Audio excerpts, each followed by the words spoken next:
All right, we'll say good morning. Let us begin a beautiful daf ahead of us today. We'll begin by thanking our sponsors, to thank our Talmud Torah sponsors for the month of Av, Max and Brenda Lapkovsky, in honor of the upcoming bar mitzvah of their son Yitzchak Meir, Dr. Riva Mitzner, commemoration of the first yarzheit of her father, Dr. Schneck, Aryeh Ben Chaim, and Jack Bennett, in honor of memory of Sergeant Cmr TOBIV, who was killed by a Hamas Anti-Tank Missile on the Gaza border on May 12th, 2021. We hope that in the merit of our Talmud Torah, all of the neshamas will have an aliyah and the families a nechama. Let's read that. Let us begin. So today's daf is Chav Zayin 27. Really an incredible daf out of us today. We are picking up in Yirtzeh Hashem on Chav Vav Amud Beis 26b. And we are picking up kind of in the middle of Amud Beis, Rabbi Yossi Omer, Hayilodim. So we'll say, so remember again, we were discussing the interesting conversation regarding the halachos of tefillin. Shinas keva, shinas arai, a nap, a deeper sleep. So now the Gemara says as follows, almost smack in the middle of Amud Beis. Rabbi Yossi Omer, Hayilodim li'olam cholzim, ve'enon manichim. Yiladim, Rabbi say, now we often translate Yiladim as children, but really again, Rashi says it's Bachrim, young men. Young men should always go ahead and take off their tefillin, ve'in manichin, and they should not leave it on even for a nap. Why? Because ultimately, again, it's common for them. Now Rashi assumes Tumah in this context means a seminal emission. It's common for them to have a seminal emission. So what is that? So we'll see. Lema kasar biosi. Baal Keri Asher Aniach Tefillin. Is that saying that Rabbi Yossi holds that a Baal Keri, a man who had a seminal emission, is prohibited from wearing tefillin? Rabaye biyiladim v'nishosehem imahem askinon. No. We're talking about young men, young married men, whose wives are with them. So a young married man whose wife is with him should not go ahead and even nap when wearing tefillin, because there's a concern that he's going to be intimate with his wife he's going to be intimate with his wife while wearing tefillin. So the Gemara says, the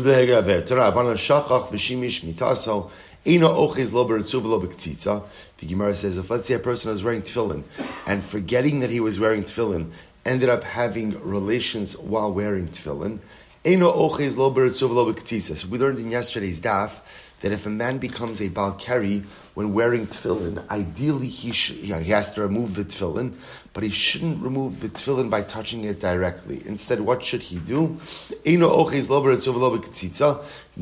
it's even more. He really should not touch the ritzua, the strap, or the ketzitza. The ketzitza is the bayis ad sheyitol yodav v'yitlev, until he goes ahead and washes his hands. Ultimately, again, because hands often touch covered parts of the body. Good. So we'll say that brings to a close our sugya regarding tefillin. Now, what I would like to kind of end off this sugya with, although I'm trying to be very, very mindful of the time. Maybe we'll come back to it. Just remind me, I'm going to try to leave a few minutes over, this very interesting discussion regarding sleeping shisin nishmin biyom. Remember again, the Gemara had a discussion that a person shouldn't sleep more than shisin nishmin, 60 horse respirations by day. So I'm going to try to save a little bit of time at the end to go back to that and to discuss what exactly. Fine, let me just do it now. So the Gemara says as follows. So listen to this. So this is in Shulchan Aruch. I'll just do this really very quickly. I'm going to give you the Maram Makom. I'm going to speak about it for a minute, and then you're going to look at the rest of it on your own. Simin Dalid Siftes Zayin in Orach Chaim. All the way to the beginning of Shulchan Aruch. So Shulchan Aruch writes as follows. Listen to this. David, refers to David HaMelech, Haya Nisar Shalalishan Shisin Nishmin. David HaMelech was careful to never sleep more than Shis Nishmin, which again we've translated as 60 horse respirations. Kedei shelo yitom tam misa. Now David HaMelech did that because again the Gemara discusses that sleep is 1/60th of death. David HaMelech never wanted to enter into the category or into the framework of death, and therefore he was careful to never sleep more than Shis Nishmin. Now the Ramah comments on this. The Ramah says, Hagah, ubigimara perak hayashin, quoting our Gemara Masechah Succah, Mashma de dafka biyom hayanishar. So we'll say already a fascinating machlokes comes up.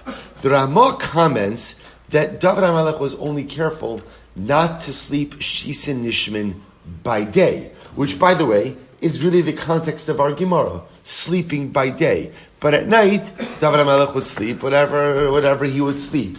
So the Mishnah Berurah comments on this. The Mishnah Berurah says, the dafka bayom, by the way, I sent this out to you on the WhatsApp chat yesterday. You actually have this PDF of the Shulchan Aruch. But again, you can follow along or not. Mishnah Berurah says, Hisigal avachronim, Delo nimtza sham kim b'gimar rak ala amoraim. Aval David ba'atzmo gam belayla haya nisar v'nafkamina kozel ledidan shebal nafesh yachmi al kol panim bayom. Both listen to this. So the Mishnah Berurah comments, and the Mishnah Berurah says, by the way, there is no indication from David HaMelech that this was only by day. Other commentaries explain that David HaMelech was actually makbid to never sleep more than shisin nishmin in general, by night and by day. But the Mishnah Berurah says, most of us are not going to be makbid on this at night, but at least to try to be makbid on this by day. By day, not to sleep more than shisin nishmin. The Mishnah Berurah makes another statement. Also, listen to this: Ve'ein Shabbos bichlal zeh. The Mishnah Berurah says Shabbos is not included in this, right? In the shisin nishmin idea. He goes ahead, so he quotes a number of different things. What about the shir of shisin nishmin? So how long is this? So the Ber Halacha writes over here as follows: Rabu bohadeos b'shir zeh. So ultimately, again, there are many different opinions. Yesh omrim duhu gimel. It's on the second page of your PDF. Yesh omrim duhu gimel shows. Some say that shisin nishmin is 3 hours. 3 hours. V'raya mehad Arizal hayoshem b'Shabbos b'ezeh gimel shows. Some bring a raya to that because the Arizal would sleep 2 or 3 hours on Shabbos afternoon. And the Ari would not have slept 2 or 3 hours on Shabbos afternoon if what? If it was usher to do so. Now that's interesting because the Mishnah Berurah just said that the issue of shisin nishmin doesn't apply on Shabbos. That's clearly not agreed upon by everyone. There are many who say that shisin nishmin does apply on Shabbos. So he gives a whole different v'yesh dochin. Others say it's not the case. They quote other opinions. The Yoser Mechatzisha, some say shisin nishmin is a half hour, and others say that it's 2 or 3 minutes. So I just want to point out, we go literally again from 2 or 3 minutes to 2 or 3 hours. Let's say, what's the takeaway? The takeaway is, don't sleep your life away. That's the takeaway from this. That at the end of the day, a person should not lose out on the opportunities of life because they are sleeping. That's what David HaMelech was sensitive to.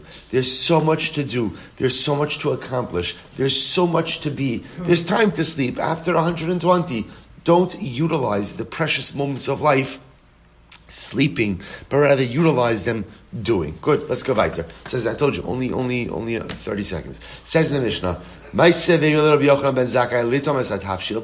now we get into some of the very interesting halachos regarding Sukkah, namely again, what you have to eat in the Sukkah, what you don't have to eat in the Sukkah. So one time a story occurred, they brought food to Rabbi Yochanan ben Zakkai to go ahead and taste it.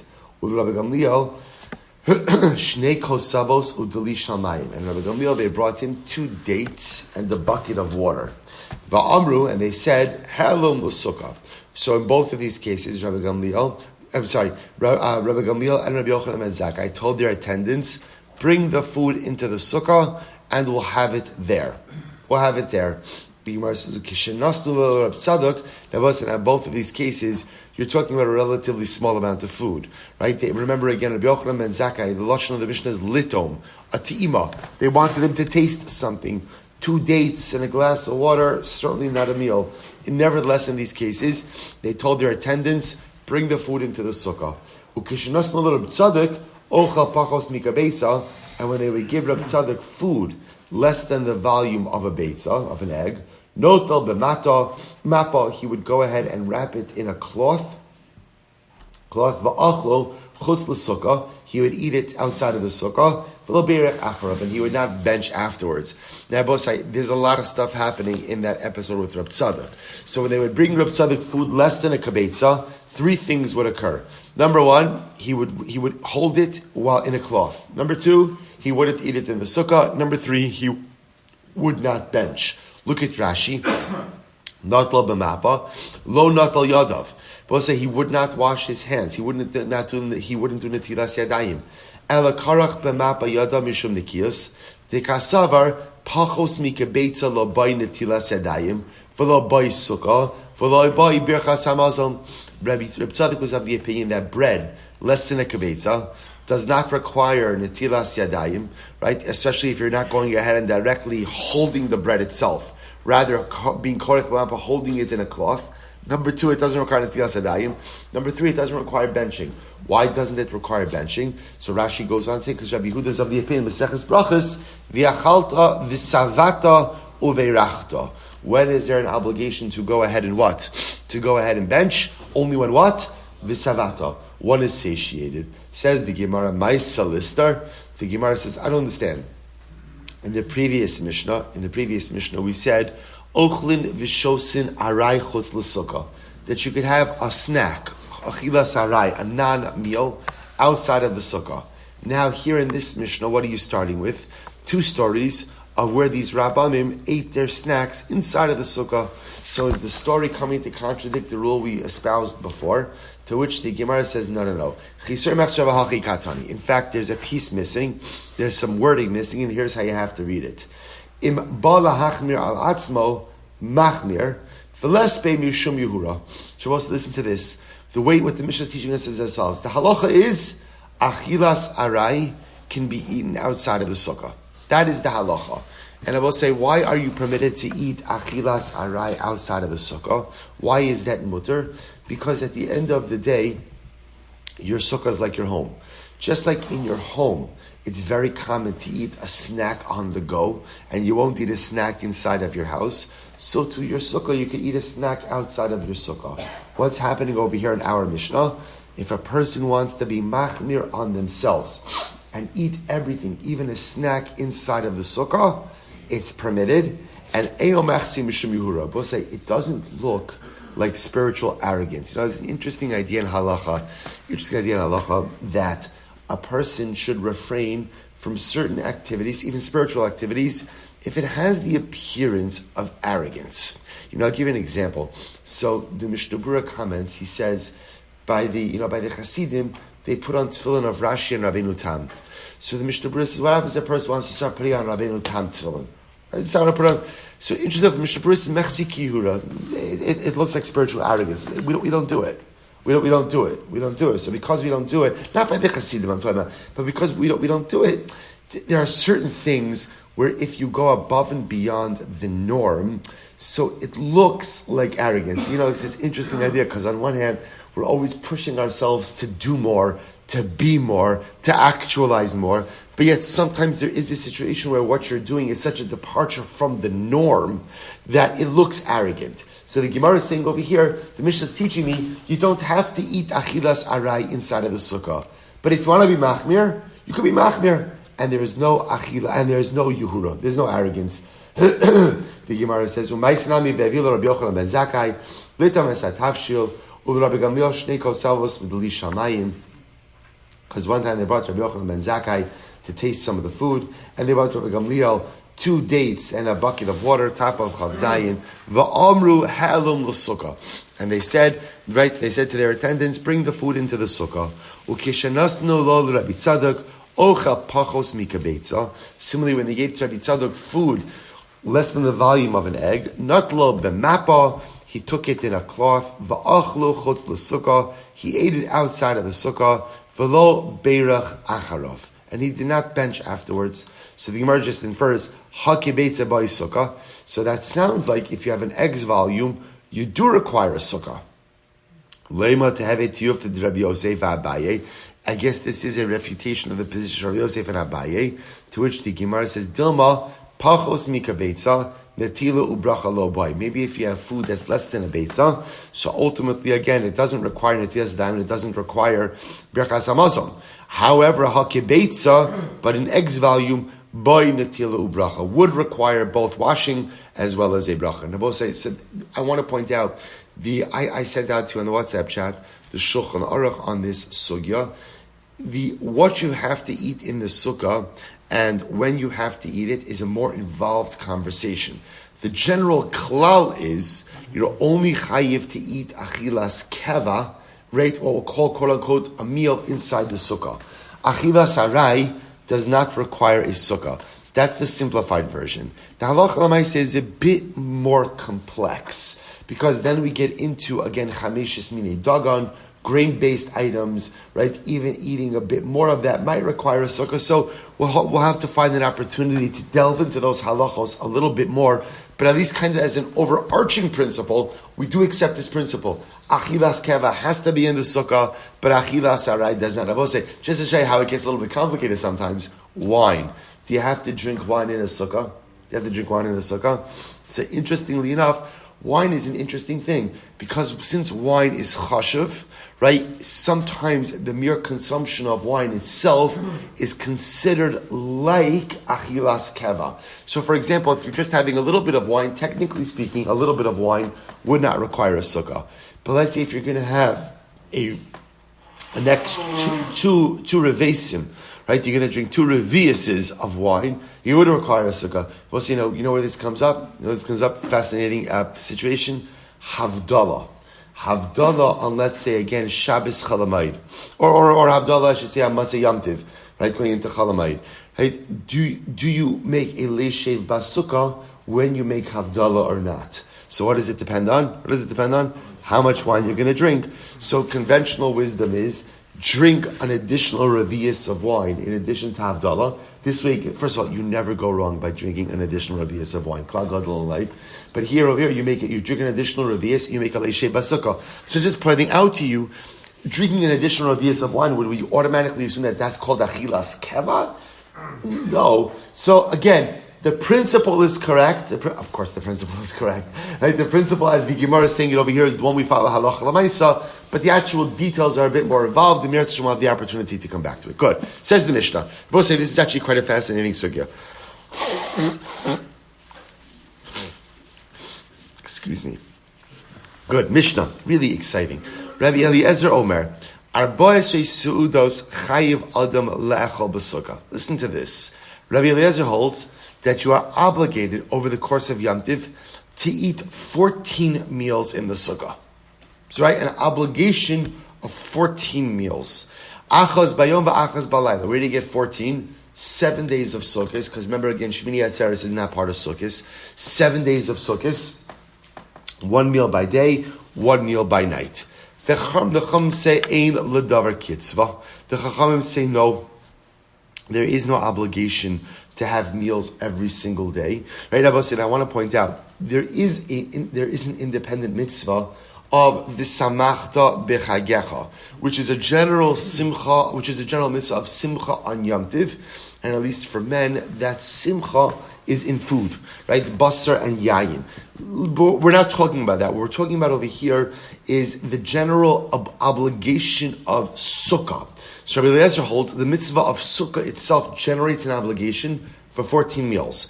2 meals a day. The Chum say there is no minimum or maximum number of meals you have to have in the sukkah. You want to eat, you don't want to eat. One exception, chutz me'leili Yom Tov Rishon shel Chag Bilva. The only exception is the first night of Yom Tiv. On the first night of Yom Tiv, there is an obligation to go ahead and have a meal. That's the only obligation you have. So again, I want to point out about if you look at Rashi in the davar kitzvah.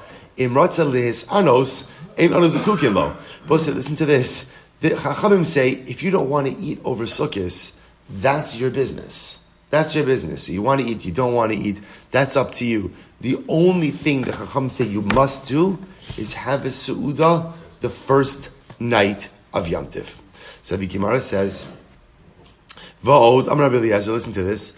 Mishalo achal Yom Tov Rishon, or Leili Yom Tov Rishon, Yashlim Yom Tov Ha'acharon Shel Chag. So let's listen to this. Rabbi Eliezer says, what happens? Yabba say, here's what's interesting. Rabbi Eliezer agrees with the Chachamim on the first meal, right? Because the Chacham say you have to have the first meal the first night of Yom Tov. Rabbi Eliezer, of course, agrees with that, because that's part of Rabbi Eliezer's 14. What happens if you missed the first meal, right? What happens if, again, first night of Yom Tiv, you didn't eat. You fell asleep, you didn't eat. Rabbi Eliezer says something amazing. You're obligated to make it up. You're obligated to make it up. And he says you can make it up even into what? Even into Shmini Atzeres. Now both say, now that's quite interesting because as we're going to see, Shmini Atzeres is really reckoned as a separate, independent Yom Tiv. Nevertheless, Rabbi say two halachas Rabbi Eliezer is saying. Number one, well, 3 halachas. Number one, you need to have 14 meals. Number two, if you missed night 1, you have to make it up. And number 3, you can make it up even into Shmini Atzeres. The Chum say, well, say, listen to this piece of the Mishnah. Chum say, Eim ledavar tashluin.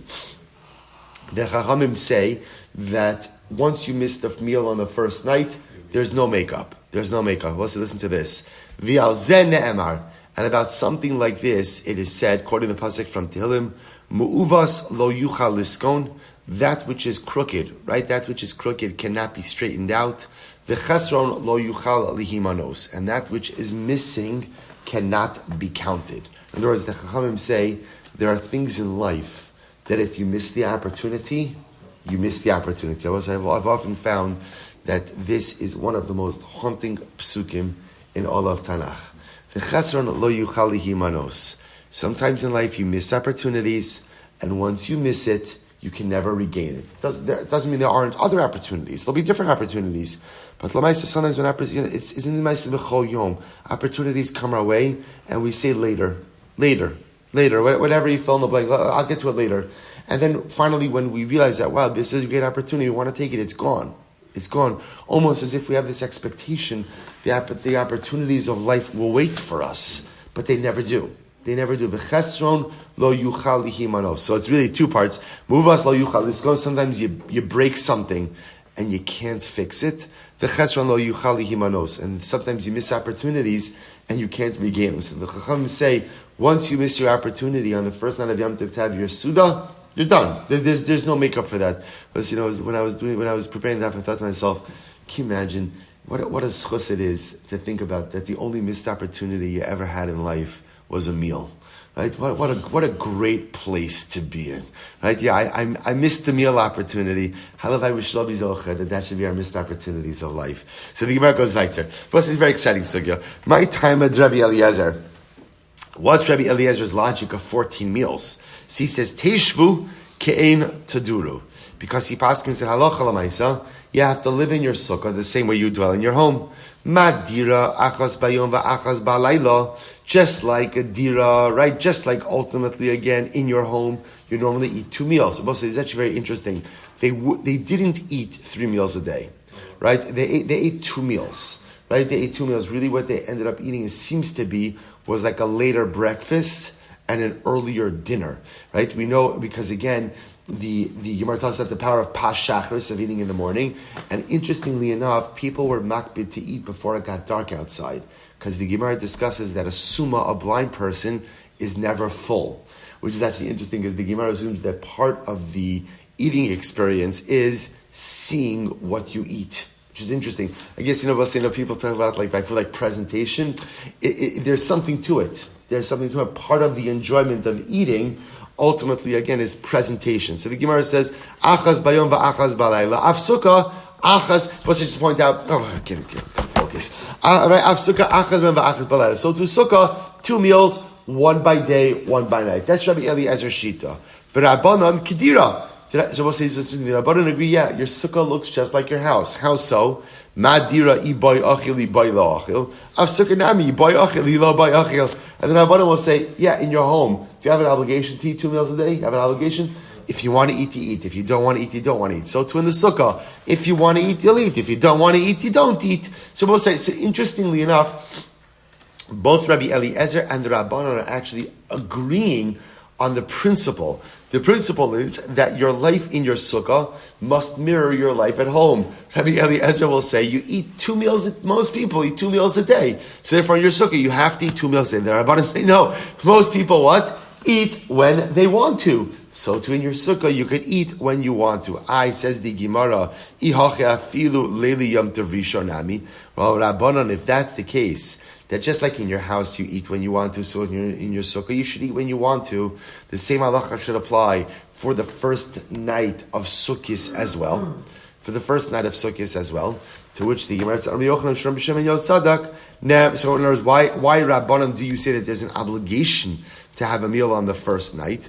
Amr Rabbi Yochanan b'Shum Shimon Yotzadik ne'emar kan chamisha asar v'ne'emar chamisha asar b'chag hamatzos. Wow. We'll say Gzeir Shava Tesvav. Sukkot and Pesach. Incredible. We'll say it says 15th by Pesach and it says 15th by Sukkot. Ma lahalon laila harishon chova. Just like by Pesach, the first night of Pesach, there's an obligation to have matzah, right? The rest of Pesach, you want to eat matzah, you don't want to eat matzah, that's up to you. But the first night of Pesach, you have to eat matzah.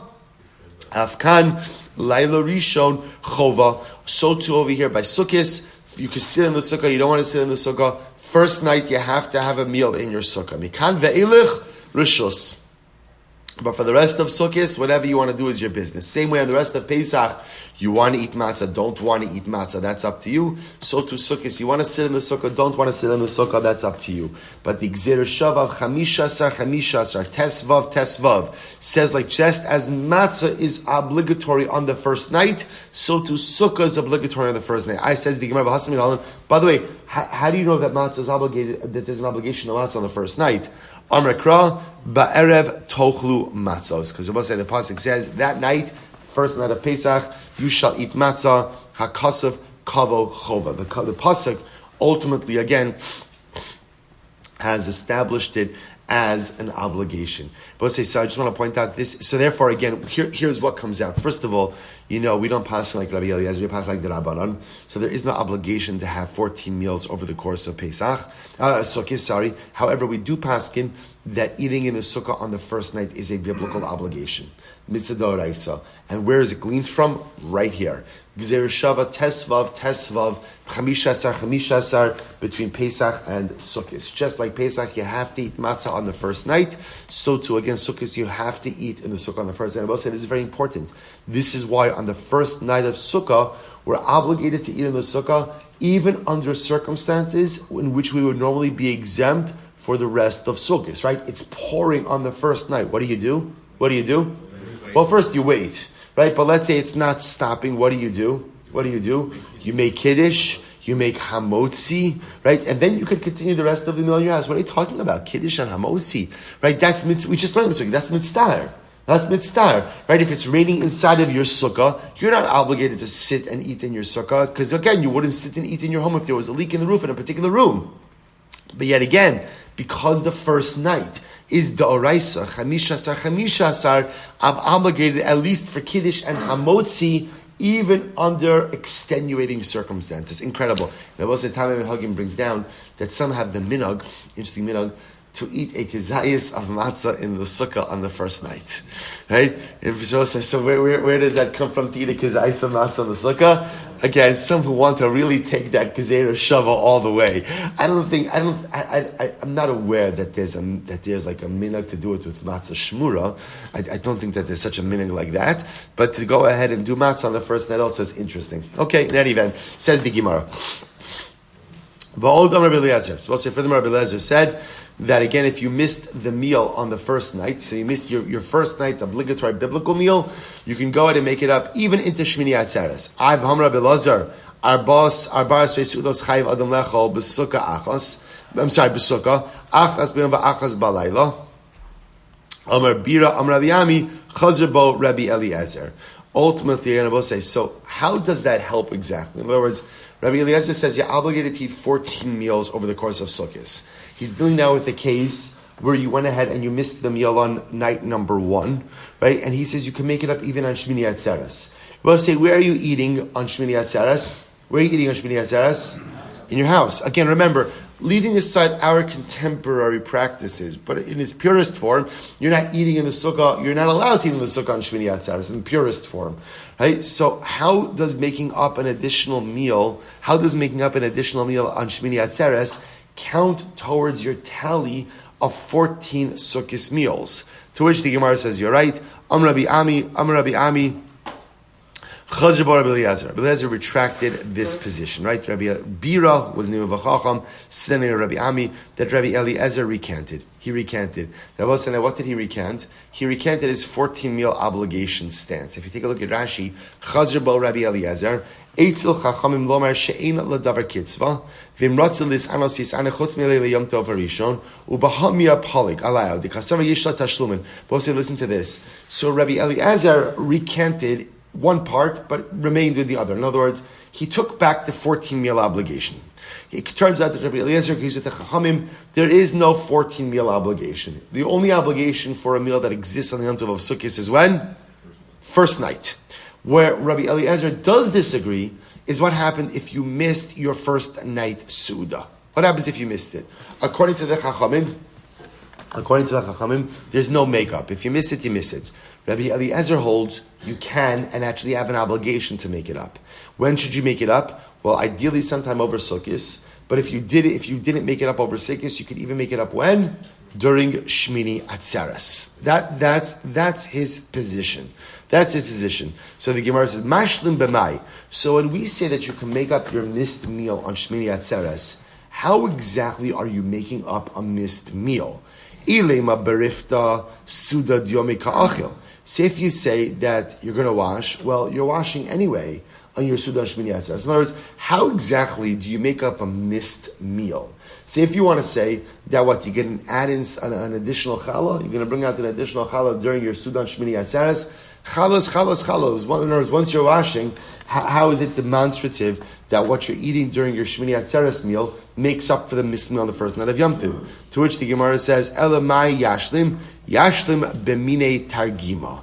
Both say, what should you do? You go ahead and you add on additional targima. Rashi says, minei targima, la'achar shasilek, yaviu parparos u'ma'adonim lefanim kigon peros, v'kisnin, v'kuflotos, mevushalos. What should you do? I will say, according to Rabbi Eliezer, if you missed your first night meal, then again, whenever you're making it up, even through Shmini Atzeres, when they remove the meal, you should bring out some additional items.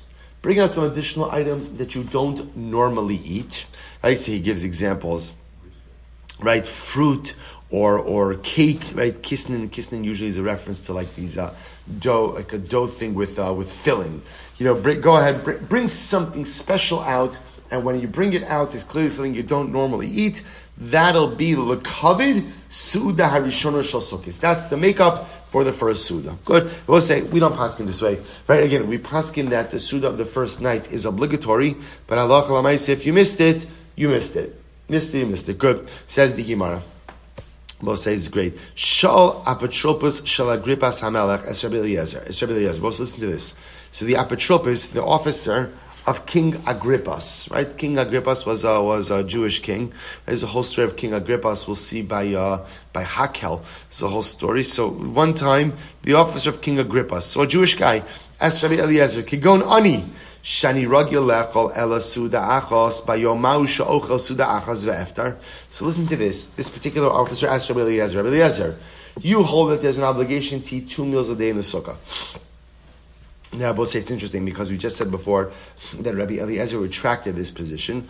Maybe this was before he retracted it. Okay, so this apotropos, this officer, says to Rabbi Eliezer, Rabbi, you hold that you have to eat 2 meals a day. What about someone like me who only eats 1 meal a day? I only eat 1 meal a day. So is that enough for me to eat 1 meal a day in the sukkah? To which again Rabbi Eliezer responded, Amar lo, b'chol yom vayom atamam shich kama parparaos l'chvod atzmicha. V'achshav yatamam shich parpares achas l'kvod koncha. So it says you don't eat 1 meal a day. Yeah, you eat 1 meal, but it has 15 appetizers. In other words, you eat 1 meal, but you have all these other things, these parparos. So he says it's interesting. So essentially, what Eliezer says to this officer is, you have no problem pampering yourself when you want something.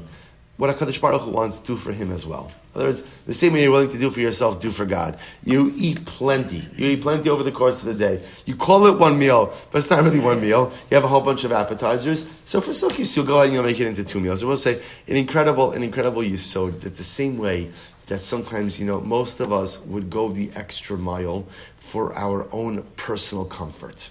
Right? If I had to push myself a bit more to make myself comfortable, to make myself happy, I would do so. Rabbi Eliezer is saying, whatever amount of effort you would expend for your own personal comfort, do that for the Ratzon HaBorei also. Do that for the Ratzon Hashem. An incredible yisod. Vot shalu. They asked her, there's another shayla. Kigon ani. This is the same guy. Listen to this, Rabbi say. Kigon ani sheyesh li shtei nashim. I have two wives. Achas b'Tveria v'achas b'Tzipori. One lives in Tveria, one lives in Tzipori.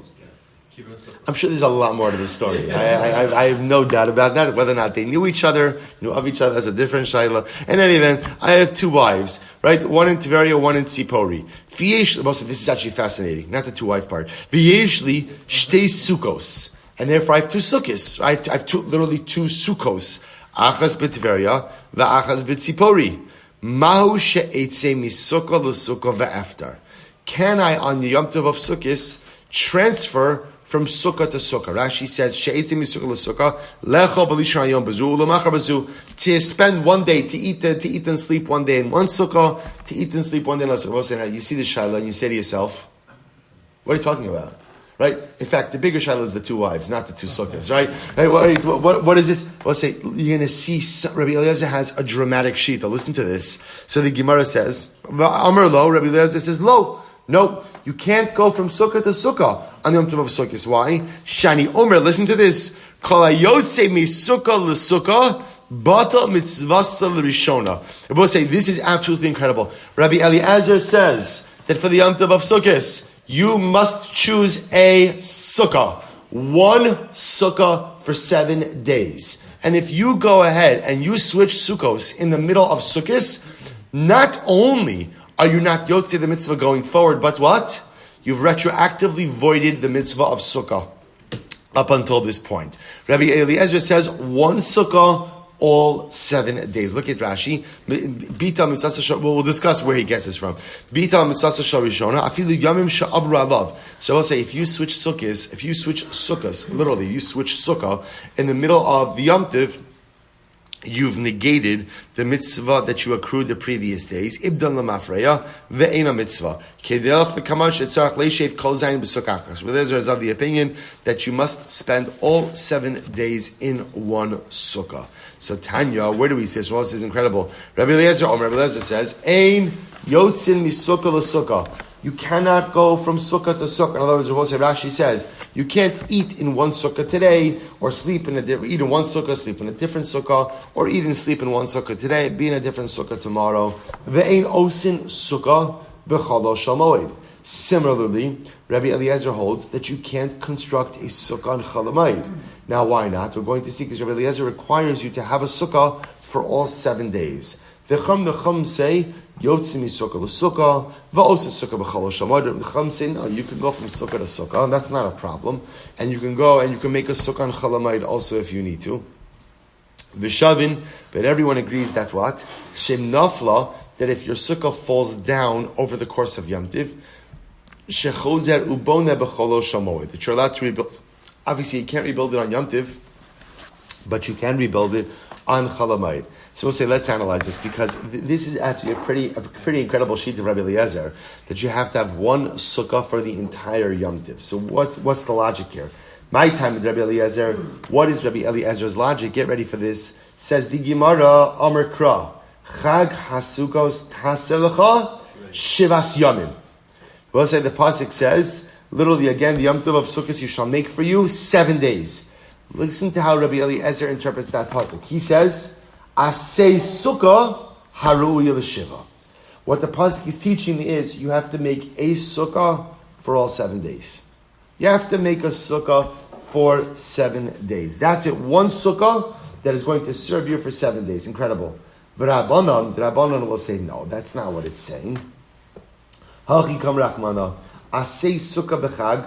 Make a sukkah for Yom Tiv. Make a sukkah for Yom Tiv. In other words, Shivas Yamim. Chag HaSukkos Tasal HaShem. It says, make a sukkah that is going to be yours for 7 days. One sukkah in which you are going to perform the mitzvah of sukkah for all 7 days. And the Chacham say, no, that's not what it means. All it means is, go ahead and make a sukkah for 7 days. In other words, it doesn't have to be one sukkah. It could be 5 sukkahs. It could be 10 sukkahs. You can go sukkah hopping day to day. But Lamaisi, you just have to be in a sukkah over the course of the 7 days. V'shavin, and both agree, Shem naflav, that if the sukkah falls down, shechozer bono osa b'chol shel moed, that if your sukkah falls down, you can rebuild it in Chol Hamoed.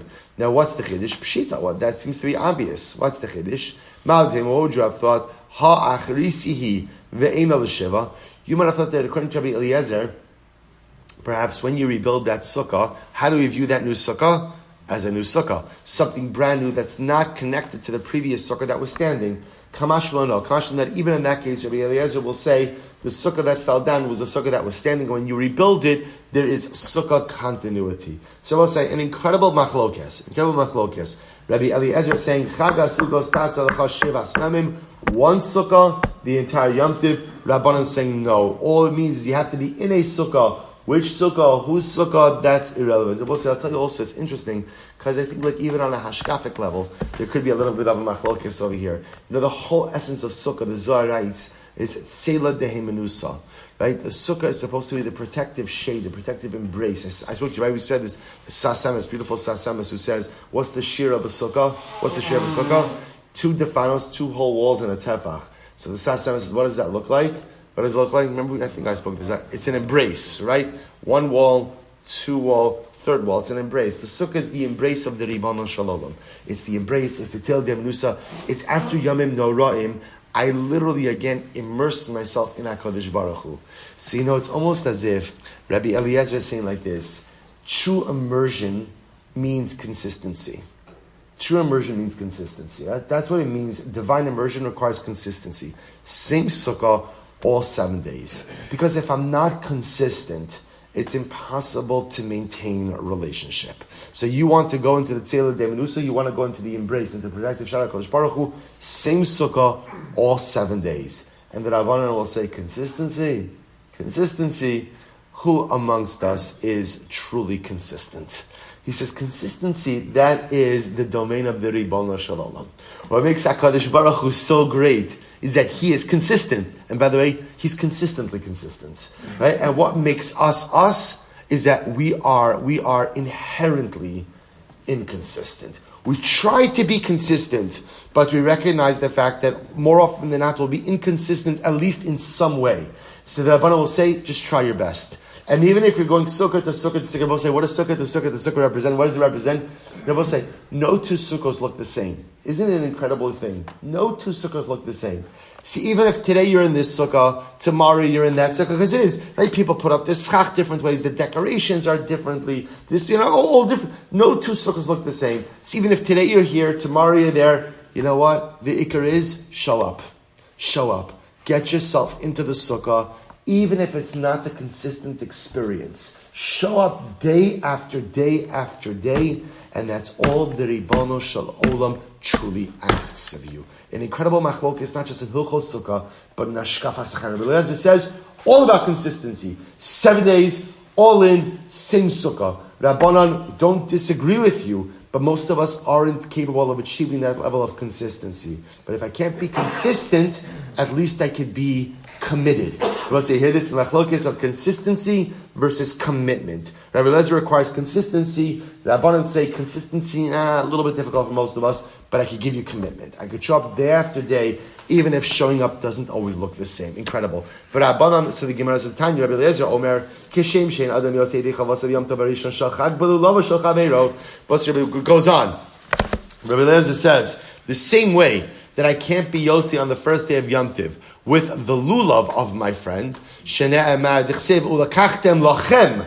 Right, Mishal Lachem. We're going to learn this sugya. Right, boss. On the first day of Yom Tiv, you must have your own lulav because the pasuk says Ulakachtem Lachem. You have to take your own. So the same way you need your own lulav and esrog first day. Kach ein adam Yotzi dechavasa besukaso shel chaveiro. Listen to this. You also can't be Yotzi on Yom Tiv, first day of Yom Tiv, with the sukkah of your friend. Tichsev chaga sukkos tasel lecha shivas yamim. Wow. That's the Shittas Rabbi Eliezer. Both say pretty good. It's a strong drasha, right? It says lecha by sukkah, it says lachem by dalad min and by lulav. Just like by lulav it has to be yours. So Rabbi Eliezer says by sukkah it has to be yours as well. Now both say, now this is interesting, because not only is Rabbi Eliezer saying that it has to be the same sukkah all 7 days, but what? It has to be your sukkah all 7 days, which is very interesting. The Gemara says, the Chum say, Even though you're right that a person can't be Yotzei on the first day of Yom Tiv with his fellows Lulav and Esrog, you need to have your own Lulav and Esrog. However, Aval Yotzei Dechavasa B'Sukkasa Shachavero. But you can be Yotzei with the Sukkah of your friend. How do we know this? This is beautiful. Kala Ezrach B'Yisrael Yeshvu Basukos. Because the pasuk says literally all of these sojourners in Israel will sit in the sukkos. Now, I will say, what I want to point out in Israeli the drasha, the way the word sukkos is written is chaser, without the vavs. Right? When it's without the vavs, it's not looked at as a plural word, rather it's looked at as a singular word, which teaches me that what? Malamid shekal yisrael ru'uyim leishe b'sukkah achas. Which teaches me that all of Klal Yisrael ultimately again could sit in one sukkah. And I will say, now each of Rashi points out over here, if you have all of Klal Yisrael sitting in one sukkah, is it possible for every Jew to own the same sukkah? And the answer is no, because ownership has to be quantifiable financially. The minimum ownership stake in something is what?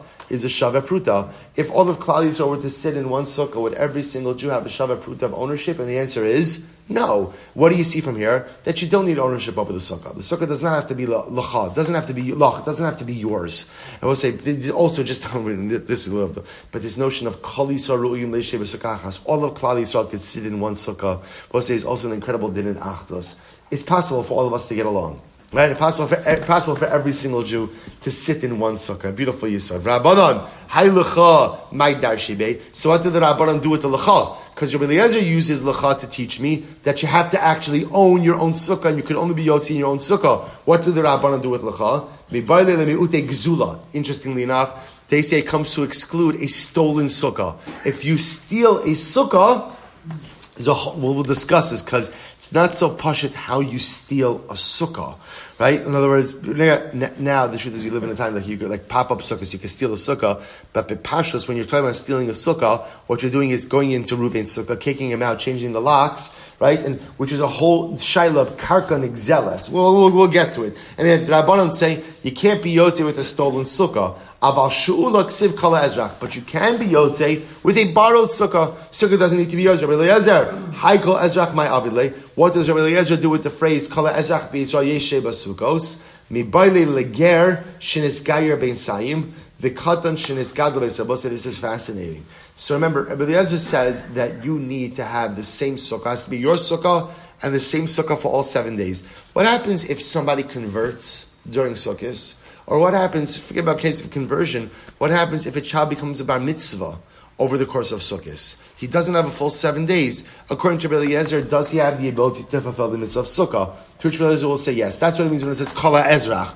Whoever, right, ideally, if you're Jewish at the onset of Sukkot, you require your own Sukkah, and you must dwell in that same Sukkah all 7 days.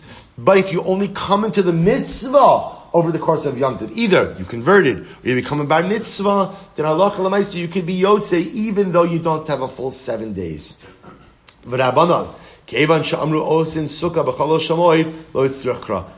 say that's obvious, because once we know that you're allowed to make a sukkah during Chalamayid, that tells you that there's the possibility of what? Partial performance of the mitzvah of sukkah, even if you haven't had a sukkah the entire time. Tan Rabbanon. Let's at least begin this story. Tan Rabbanon. Ma'aseh Rabbi Eloi shalach lahakbil pnei Rabbi Eliezer Rabbo Belud.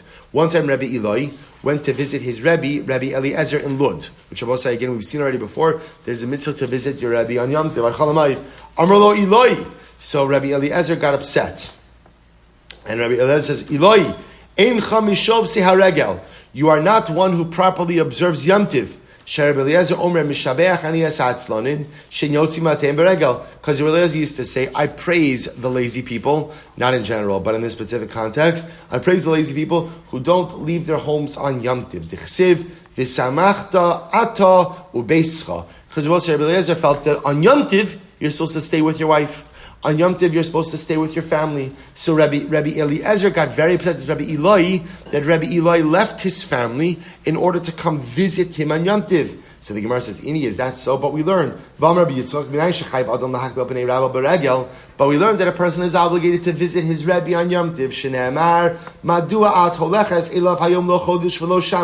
We'll say again, this is a story by the Isha from Shunam. Remember again, we know the story. Her son had passed away. She was given a bracha of a son by Elisha Hanavi. Her son had passed away. She didn't tell her husband that the child had passed away. She was going to Elisha. And her husband says, why are you going to Elisha? Why are you going to the Navi? Why are you going to the Rebbe? It's not Shabbos, it's not Rosh Chodesh. So from here, Chazal understand there's a mitzvah to visit one's Rebbe, not just Shabbos, Rosh Chodesh, but also again on Yom Tiv. Mechlal de b'chodesh Shabbos chayvish lak b'li apei Rebbe. Lo kashya, had azav asav yomei, had azav lo asav yomei. Yes, there's an obligation to visit one's Rebbe on Yom Tiv. When is there an obligation to visit? When you can make it back and forth on the same day. But if it would require you sleeping over, then you do not do that on Yom Tiv. Why? Because as important as it is to visit one's Rebbe over the course of Yom Tiv, the mitzvah of Simcha demands that we celebrate Yom Tiv together with our families, and that obligation trumps the obligation to visit one's Rebbe. So if you can visit your Rebbe going back and forth on the same day, do it on Yom Tiv. But if halacha l'maaseh requires you to stay over, don't do it. So apparently, again, Rabbi Eliezer got upset at Rabbi Eloi, because when Rabbi Eloi came to visit him, it would have required Rabbi Eloi to stay over, and therefore not be with his family on Yom Tov. Also, we'll stop over here. We'll continue more incredible Gemara Meretz Hashem tomorrow. Shbayach.